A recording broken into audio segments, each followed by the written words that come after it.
أوصى بها خير الأنام بينكم أفشوا السلام إن تفعلوه تحاببتم هذه تحية الإسلام. अस्सलाम वालेकुम नाज़रीन, मैं उम्मीद करता हूँ कि आप सब खैरियत से होंगे. ये फदना आप क्या बयान करेंगे आज?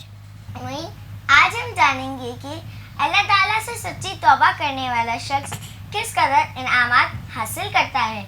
नबी करीम रऊफ़ रहीम सल्लल्लाहु ताला अलैहि वसल्लम ने फरमाया कि जब बंदा गुनाह करता है फिर अल्लाह ताला से अपने किए की सच्ची तौबा करता है और उस पर कायम रहता है, यानी दोबारा गुनाह की तरफ नहीं जाता, तो उसके लिए 5 फजीलतें हैं.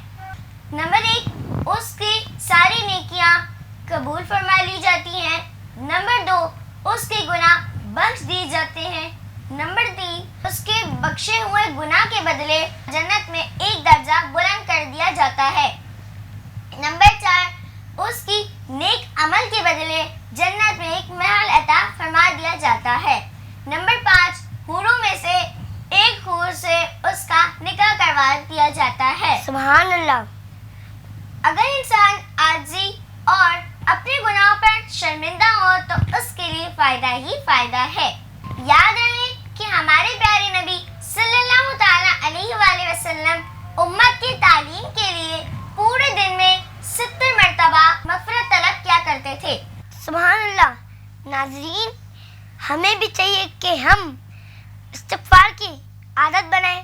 अल्लाह ताला हमें अमल की तौफ़ीक़ अता फरमाए. हम उम्मीद करते हैं कि आपको हमारा क्लिप पसंद आया होगा और आप इसे शेयर भी करेंगे. और हाँ, आप हमारे YouTube चैनल को सब्सक्राइब और Facebook पेज को लाइक करना ना भूलिएगा. आप अपना फीडबैक कमेंट बॉक्स में ज़रूर दीजिएगा, जिसका हमें इंतज़ार रहेगा. خلق السحاب وخلق الماء خلق الشمس في الفضاء سبحان خالق الحياة